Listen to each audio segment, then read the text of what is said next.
So, follow the fire. Premise. They call me the Butcher. It hurts to write these words, though I am aware of their truth. What else should a man be called whose trail is marked by dozens of corpses?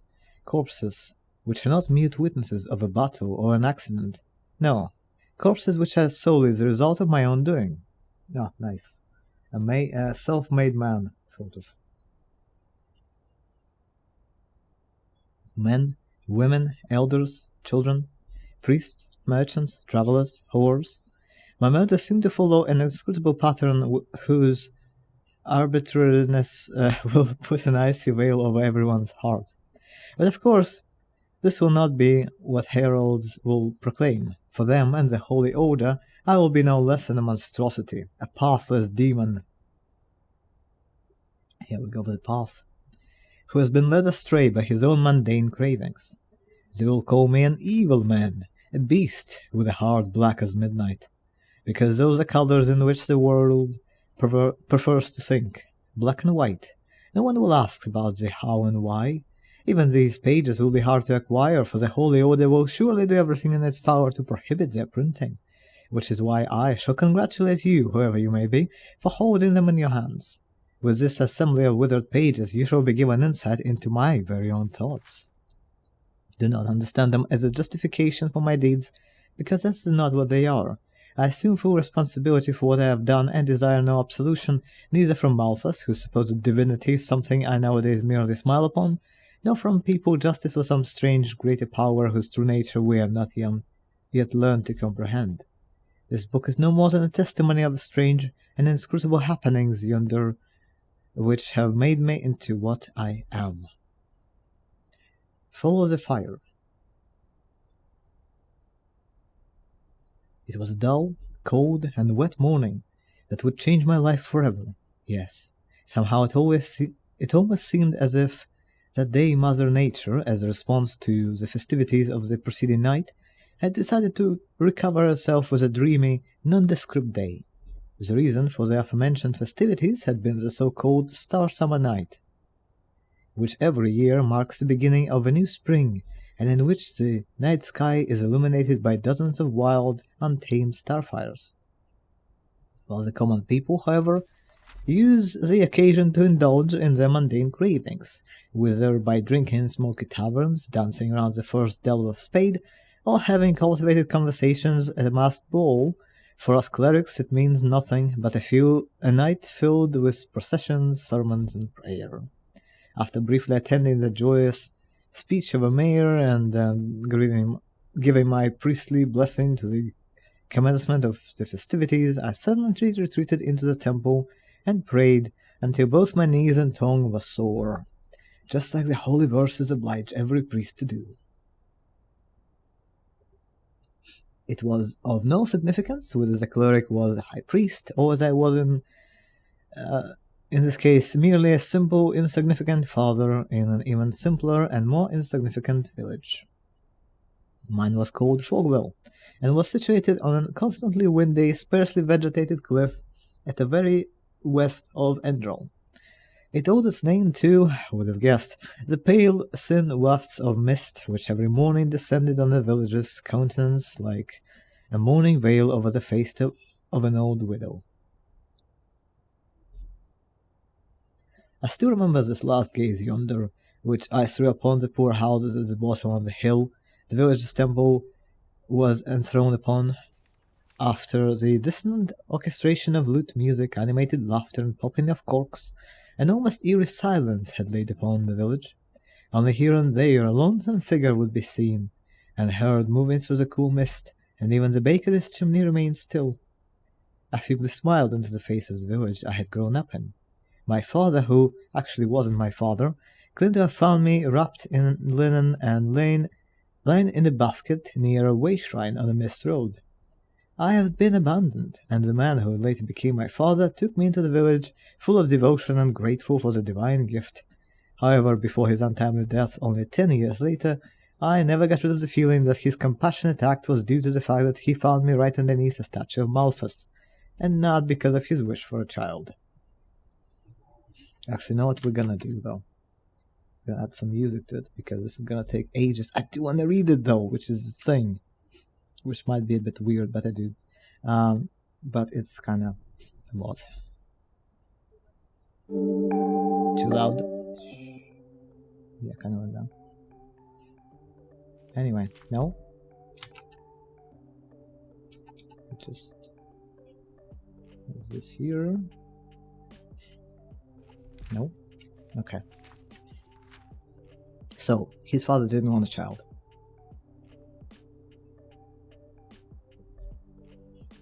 Gilman the Tanner, as the villagers called him, was a delicate man with pockmarked skin and a narrow nose. In his own opinion, the whole world conspired against him, which was the sole reason for his misery. We never talked much. Well, he did that when he was 10, so yeah, I suppose didn't like children. And when we did, our conversations followed a general pattern. With his sewing voice, he would call me to his fireplace room, where he sat rigidly most of the time, along with 2 empty tankards of beer. Then he would gesture to me to sit down and announce that he had something to get off his chest. The fact that his only foundling son was there to listen was further proof of how badly his life treated him. It would start right when I sat down. Tialmar, is it? The hunter had sold him rancid oils. An evil cutthroat, my father called him. But after all, that was the nature of Eterna, my racist father said, and in enderal this fact was not as well known as in Nerem. Or Matrisa Zulia, who had served him bitter wine, a mean crone she was, he said, oh yes, but thanks to Malphas he had perceived her plan and cut her down to size. And then of course Rashid the Smith's twin boys, rascals they were both of them, no respect they had for the path-abiding, hard-working people like him. But no manners were to be expected from a coal man and his breed. What do they know about decency? He said excitedly. These folks do nothing but shag until the bed breaks down. It did not matter to him that Rashik was Kiranian or of 3rd generation living in enderal, and that he preferred a long-term union with his mate over the promiscuous family clans of his homeland. These conversations, his persistently sour breath, and smell of raw hides, leather, and animal fats in the workshop made up a great deal of my childhood. Our friends had only few to none, mostly due to the fact that my father made me work hard in the tannery as soon as I reached the age of 5. If Mater Pylea, I am sure of this now, had not by incident noticed my quick wit, I would still be there today, working between animal parts, stretched hides and slippery grease. Maybe the strange experience on that misty morning would have never have happened. But yet she noticed, and that's how it came to be that on the day of my path consecration, the aged priest proclaimed my holy path in a solemn voice. I, Jael Tanner's son, was predestined to dedicate my life entirely to Malphas's glory as a priest. Of course, back then I did not fully comprehend what that meant, but the other children, awestruck reactions made me realize that that was a good thing. Thus I left the bleak tannery and only entered the old house on the edge of the village to sleep there. For my foster father, the child abduction was only one more act of treason. Looking back, I think that the amiable Mater was the only real caregiver in my life. She taught me to read and write, and she taught me the essentials of herbal lore. With empathy and strictness, she taught me that what I needed to know to become a part of Enderalian clergy. 10 winters later, I received priesthood, so when I was 20, right? And began to serve in a small temple. I did what an obedient priest had to do. I held services, I prayed, I maintained the temple, and I heard the villagers' confessions. Mata Pylea left the village on her 60th named day and moved to a retirement quarter in the Sun Temple in the capital, which only knew from tales. A year later my father passed away, an event that to my surprise affected me deeply. From then on everything became lethargic routine until that very day. The man I was then, was he a happy man?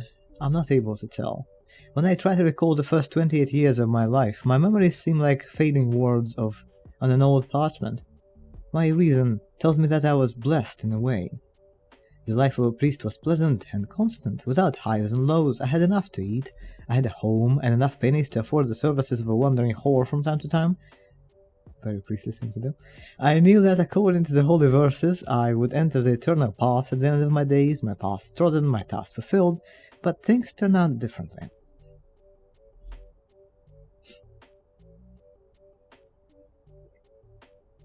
After I'd taken off my robes and wearily lay down under the sheets of sheep's wool, I noticed a strange and dull feeling in my stomach. Today I know that unremarkable moment was the first time I encountered the fire. He started having ulcers, didn't he? It was small and insignificant, only a weak glow, but it was there, knowing that I would wake up as a different man. However, on this grey morning I was too tired to pay attention to it, exhausted. Yeah, my stomach also starts hurting when I'm exhausted. I wrapped my sheet around myself and was fast asleep till a moment later. I woke in a dream. I found myself on an idyllic forest glade, surrounded by green oak trees, whose leaves moved gently in the wind. The setting sun stood at the horizon like molten blaze and shone a red light over the scenery. I savored the spicy fresh air, which tasted of wet moss, morning dew, and old secrets, mysterious, wild, and clear like life itself. In contrast to what we all know of nightly journeys that we call dreams, I was fully aware of the unreality of the scenery, so I accepted it as if it was as natural as time's passing. I was stark naked, as on the day of my birth, but I was not ashamed. On the contrary, I felt strong, clear, and free. When I took my eyes away from the sky and looked in front of me, I saw her. She stood in an old ruin that was overgrown with ivy and whose collapsed walls and arches told of ancient times. She wore a grey flowing robe that only allowed a glimpse of her femininity beneath.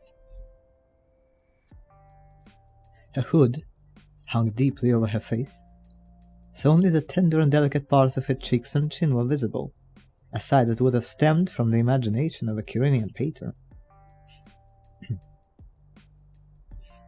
Her dense, midnight black hair was tied into snake-like braids and fell down to her shoulders. Various things were woven in her hair, old, faded coins that may have been minted by lost civilizations. Small, finely polished bones from animals unknown to us, and strange ribbons whose colorful threads created an artful pattern. I actually might try this, maybe that will help. My nose is not cooperating.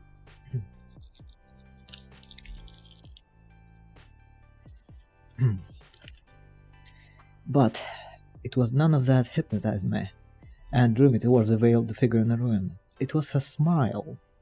With every step I took towards her, I fell deeper into its charm. It was not a lovely smile, as some might assume.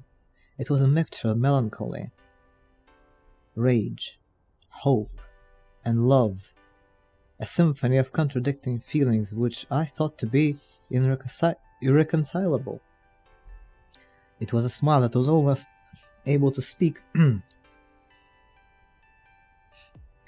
both great wisdom and orders that would mean the death of thousands. A smile born from truth, recognized in otherworldly existences. Cold sweat ran from my pores. I remember he's fully naked too. And felt how apprehensiveness mixed with the peaceful bliss of moments just before. I came to a halt a few steps before her, still staring at her magical smile like a starving man at a feast. For a moment I believed to recognize a glimpse of mirth in her features, but it faded away as fast as it had appeared. And then she spoke.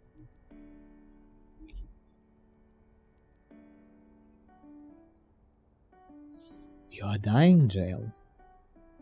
Her voice was rough and tender at the same time, full of contrast. She spoke without mockery, pity, or cruelty. "Why?" I heard myself respond mechanically. "I'm in the best of health." My answer was as pathetic as clumsy, as it must appear to the reader of these yellow pages, but I spoke them faster than I was able to think, without control. The woman nodded subtly as if she had expected this very response. "You affirm that you are of good health." Well, she paraphrased my words with a peculiar intonation. but you fail to perceive the fabric of this world in all its intricacy. Slowly and regretfully she shook her head, like a magister in a monastery school who got a foolish answer from a novice to a very simple question. Then she took her hands out of the robe sleeves and beckoned me to follow her. Even her walk had something of another world to it. Her body did not move with her steps. It seemed to float instead. Silent and obedient, I followed her through the old ruin. Today, after I had gone through the vision in my thoughts many thousands of times, I noticed it was an old trading post. The walls and the rusty gate left no doubt about it. But in the vision I did not care about such banalities. To follow the figure in front of me was my sole purpose.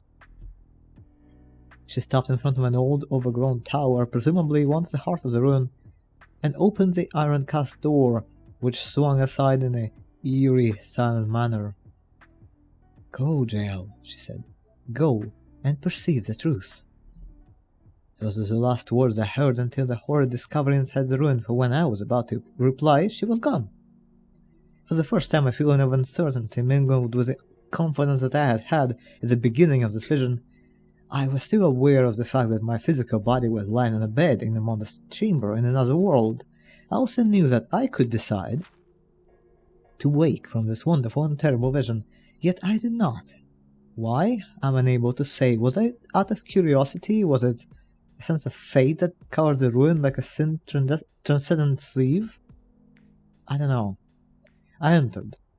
The floor felt cold under my naked feet, and the dusty air was only lit by a pale red sunbeam, made me cough as it filled my lungs. The inside was almost empty, except for the spiderwebs, weathered furniture, and broken stones that had fallen from the crumbling walls. In the center there was a wooden construction, an extraordinarily large, upright box. Hesitantly, I walked closer. A word came to my head but faded from my mind as fast as it had appeared. I recognized how the fires of the setting sun extinguished, and it was replaced by a dull blue. Gentle, hazy fog began to cover the scenery, and everything that had been peaceful and blessed before I entered the ruin was replaced by a sense of trepidation. Creeping, cold, wasting. My hand moved along the surface of the strange box, which was slightly taller than me. The wood was decaying and grey, and an odd smell came from it, like iron. It was sweet and tempting, but at the same time repellent. "Leave!" flashed through my head. "Leave before you inflame it!" I was unable to determine if it was I who thought those thoughts, but of course I did not leave. Slowly my hand moved towards the gap on the side of the box that allowed me to open its lid. As the hinge turned into a reluctant mourning sound, I remember the word that had slipped my mind. This time it did not vanish, it persevered in all of its dreadfulness. The wooden construction in the center of this abandoned ruin was no box. It was a coffin. Even today I can hardly find the right words for the terror that stared at me from the decomposing interior of the coffin. Without any doubt, the creature in front of my very eyes was myself. There it was, brown hair, thinning, even at the age of 28. Fucking genes, I don't know. And there it was, the well-trimmed, dense beard that grew down to my chest, the beard I grew to hide my unremarkable longish face.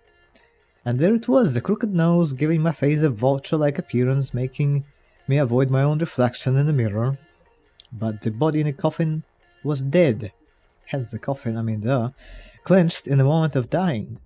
Penned in like cattle, his head was pressed down to his shoulders by the small dimensions of the coffin, his unnatural posture a silent accusation. His body was pinched, his arms pressed to himself in a twisted manner. So was he tall or something? Was the coffin not long enough? Much more gruesome though was the face. The skin was pale and had a greenish-grey color like decayed tombstones. There were many deep fissures that were not bleeding, but offered a view of bare flesh and white bones. Ew. The beard was curly and wild, the maggots moved around in a tangled mesh, oozing and festering, doughy liquid that was dripping down on the stone floor. The man's cheeks were hollow, and his lacerated lips opened in a twisted way that gave me the impression of a tormented smile. How gross. His teeth were rotten, and his tongue grey, but none of this was the reason for my blood-curdling, panic-fueled cry that escaped my throat. It was the eyes. Or rather, the place where the eyes were supposed to be on a healthy living person. They were none. Weak and pale like shrouds, the lids, devoid of any sense, hung over gaping black sockets. Contradicting any logic, they seemed to stare at me, whispering, rotting, and dead. The same festering liquid in a man's beard trickled down the brows and disappeared in the empty eye sockets. No words can describe the terror that filled me when I looked at the deformed creature. In panic, I hid the withered copy of myself, but I only loosened the body so it fell right towards me. I felt how the repellent festering corpse water from the beard touched my lips, while a handful of maggots landed on my shoulder. Oh, he kissed himself, how cute. For a short moment I was petrified. I held myself in my arms like a twin, his own deceased brother, but that was no twin. When the maggots tried to move up my neck, I pushed the corpse away with a shrill cry, wiped away the maggots, and fled from the room. Meanwhile, night had fallen, as the full moon stood cold, white and unmoving in the sky. The veil of the mist which had formed inside the ruin faded as soon as I came outside, and let myself drop to the ground, crying and breathing heavily. "I am dead!" flashed through my mind. Again and again. Dead! I uttered a panicky scream. A pitiful effort to banish the madness from my mind. The terror remained, and it was omnipresent, and I felt bitter tears making their way through my eyes. What, by the righteous past, does it mean? What kind of nightmare am I trapped in? Some might ask why I did not end this vision with a well-known physical stimulus by pinching myself, even more so because I was fully aware of the unreality of what was happening. The answer was I was unable to do it, and I knew it. What I went through was not one of the usual nightly phantasms that occasionally haunt us in the quiet hours. Something that I later began to understand, at least a little, wanted to show me something, and I was unable to escape the truth, as little as a man can escape the sands of time. As I turned my gaze from the floor and started to crouch towards the stone arch and the forest, weeping helplessly, I saw her again. The veiled woman. She stood above me and stared down at me almost with sympathy. At least I assumed so, because despite the angle of my view I was still unable to recognize anything above her cheeks but the unnatural shadow of a hood. "What are you?" I brought forth in a weak voice. "What by the Black Guardian's name are you? A demon? An angel of death?" It sounded pathetic, like a lament of a desperate child. "You ask me what I am," she answered, again an echo of my pitiful words, "and you assume that I am a black angel of your god. Came upon you to punish you, but," a touch of maternal tenderness accompanied her rough voice, "you asked the wrong question, Jael. For who I am is not of importance." I stared at her in confusion, unable to react to her enigmatic answer. I remained on the ground for a while, motionless, breathing frantically and panicky, looking at the veiled woman. After what I felt like an eternity, I asked the question that needed to be asked. And what is the right question? Briefly I saw what seemed to be a sad smile caress her red lips. "You inquire from me what only you can answer," she said, and began to move towards the stone arch. "And I wish to give you some advice." She halted, looking like an unreal shape in the silver of the moonlit night. "An advice on how you can avoid the death of your soul." There was a moment of silence. "End your false life, and follow the fire." Then the vision broke apart.